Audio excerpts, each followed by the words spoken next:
I am a park ranger in the Southwest American desert. One night, volunteers at one of my parks called us to report a still smoldering, smoking car in one of our remote campsites. It was normal for stolen cars to get abandoned and burned in remote areas. We went to look and gawked for a couple minutes while waiting for the fire department. After a couple minutes of standing there, it became very apparent that there was a body in the front seat. After an additional look around, food wrappers, rope, and numerous other strange items were found. It seemed like whoever was in the front seat had been bound and shot multiple times before the car was set on fire.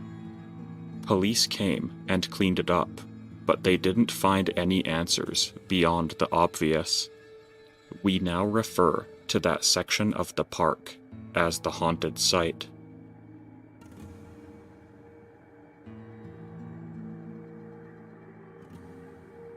When I was about 7 years old, I went on a walk with my babysitter. We were walking back a mile or so to my house, and about halfway there, she tells me that we should play Simon Says. At first, we walk faster, then skip, and then jog lightly. Then, she says, Simon Says run as fast as you can. Simon Says turn here. I was slightly confused, but played along.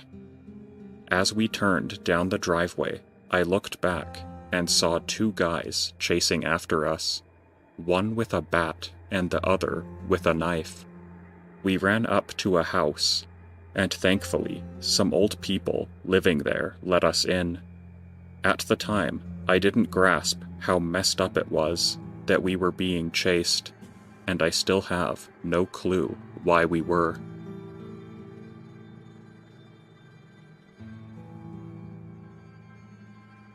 It was the middle of the night, in my cabin, in the middle of nowhere. You wouldn't know it was there unless you knew where it was beforehand, or unless you walked right up to it. It was always really quiet up there, and that night I was tired and had fallen asleep quickly. Suddenly, a hunter fired a 12-gauge shotgun at a buck that was close to my cabin while I was sleeping inside.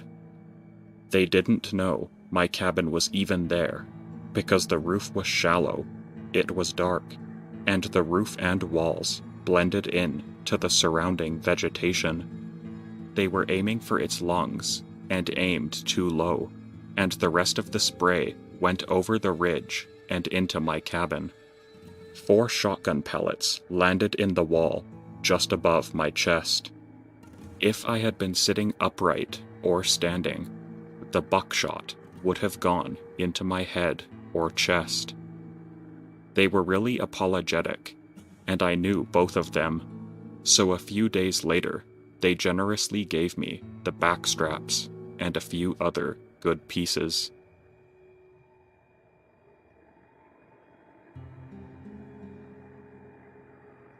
I was driving home late one night. There were virtually no other cars on the road. Eventually, I noticed a cop car had zoomed up close behind me, as if to pull me over. Only something was off. I couldn't tell how long it had actually been behind me, because there was no siren and none of the lights were on.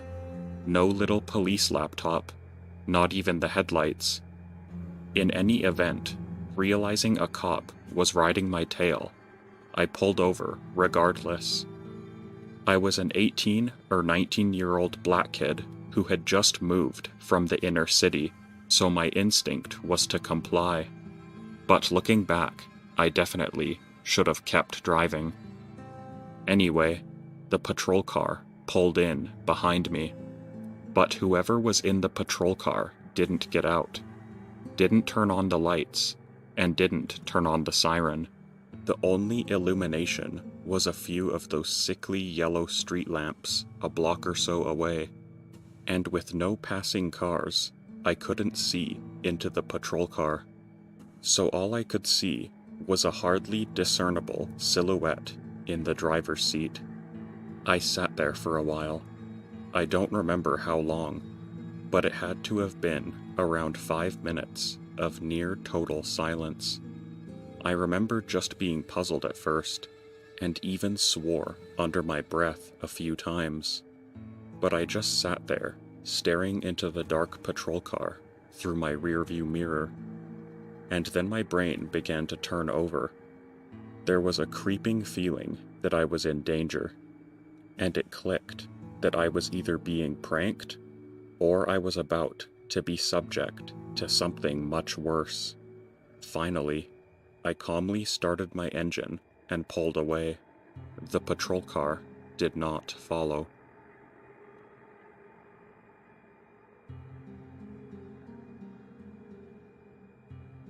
The way my bedroom was laid out was that across the room from my bed, there is a small alcove that does not receive any light because of the closet that's slightly in front of it. So the closet blocks the ceiling light and the ambient light from outside whenever it's dark. I was in my 4th year of high school and was trying to sleep, but couldn't. Do you know that feeling when someone's staring at you? It felt like there was so much malicious intent.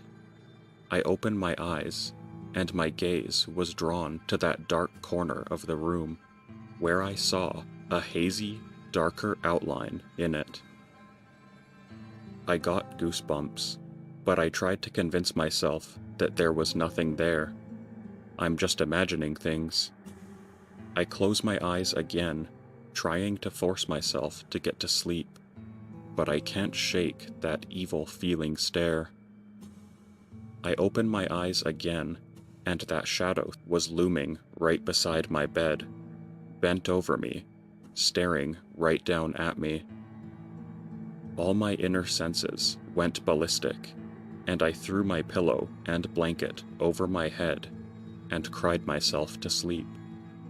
When I woke up in the morning, there were doors and windows open that I make sure to shut every night before I go to bed.